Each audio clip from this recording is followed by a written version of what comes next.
Welcome to ESOG H Studios. I am your host, Timberwrecker. Joining us tonight is Critical Warhog.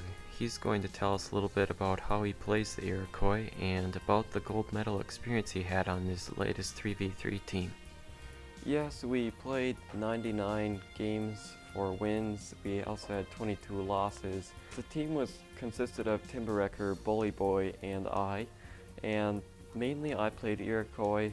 Timberwrecker was China and Bully Boy was French.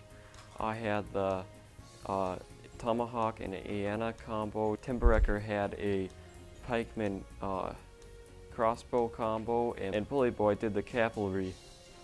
Being a 3v3 player myself, I know it can be hard at times to get your villagers in the right places and get your houses up. Tell me about how you get that first batch of units out when you hit Colonial. I usually go to 11 villagers and ship 3 with the Iroquois, and then I age up fast with the age fast option. With the 200 starting out wood, or sometimes 300, I build a trade post to get more experience because the Iroquois have many military shipments. When playing on your team, I've noticed you get these little buggy-like things that'll be driving around the map, and they can build buildings and stuff. They've got a dog pulling them, and there's a native walking beside. Tell us what those are. Those are travois. You start out with one, and you can also dance for them in your fire pit.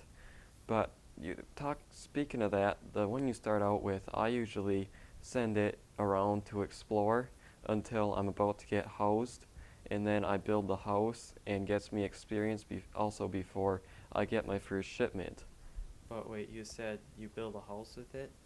Oh yes, you can build anything from a war hut, stable, market, house. You can't build a town center, but you can build dock, pretty much all your buildings, and it's really useful, especially when you're trying to boom with the Iroquois. I've noticed that you've got some strong villager shipments with the Iroquois when you reach age 2. Tell us a little bit about those and how they stimulate your economy and the after effects. Yes, the villager shipments are very powerful in the second age. There's a 5 villager shipment and a 4 villager shipment.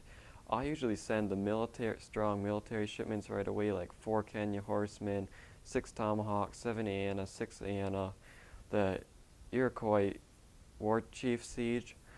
But if I do get my villagers rated bad in the start, or if I really need to boost my economy, I usually send those villagers that add up to 9, and it really boosts your economy quickly. Being that the Iroquois skirmisher costs food solely instead of other civs like the British, whose longbow costs 60 food and 40 wood, how does that affect your economy in the way you put your villagers out and whatnot, and does it make it easier or harder? Well, it's pretty much a lot simpler. You don't have to have as good of a villager macro. You can basically stick all your villagers on food. I'd put usually 5 on wood. That gives me enough to keep up on housing and building tomahawks. Tell us about the tomahawks. Well, they're a good unit between having excellent siege, a very good anti-cavalry bonus, and somewhat good against infantry. What does your army mainly consist of when you go in for your first rush? I usually have about 3 or 4 cavalry, which I ship, probably about 15 Tomahawks, maybe 7 Ayana. Really depends on my opponent. Let's take a quick break and watch some of the Iroquois in-game footage taken by Critical Warhog.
Warchief is a matter of controversy.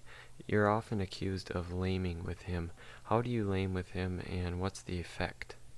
Well, there's a card that multiplies your Iroquois Warchief siege by 1400%.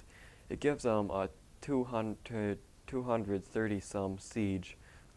That makes them equal to about 10 Tomahawks for siege, which is very powerful. If I don't have a big enough army to go in and take down their town center, I usually would go in with like 5 Tomahawks and my Warchief and just start taking down houses.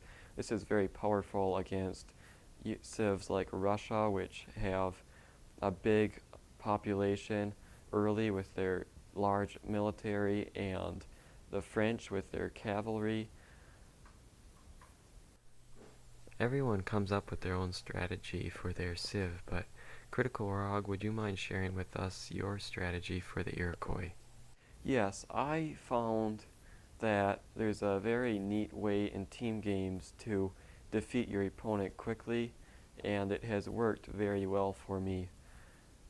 Most people say that the Iroquois lose their strength in 3 versus 3, but as soon as the game starts, I send one of my villagers around the edge of the map and build a base either right next to and behind, or behind and between the opponent's town centers, and then I ship my cavalry right to there so I can start attacking their villagers almost instantly after I age. As I mentioned earlier, building a trade post really helps your shipments and getting units out fast. I can usually have one shipment ready to ship as soon as I age up, so then all I have to do is wait for my war hut to be built and I can ship my units directly behind the opponent's base. This has been another strategy report from ESOG Studios. Thanks for joining us, and congratulations, Critical Warhog, on your medal. We'll see you out there.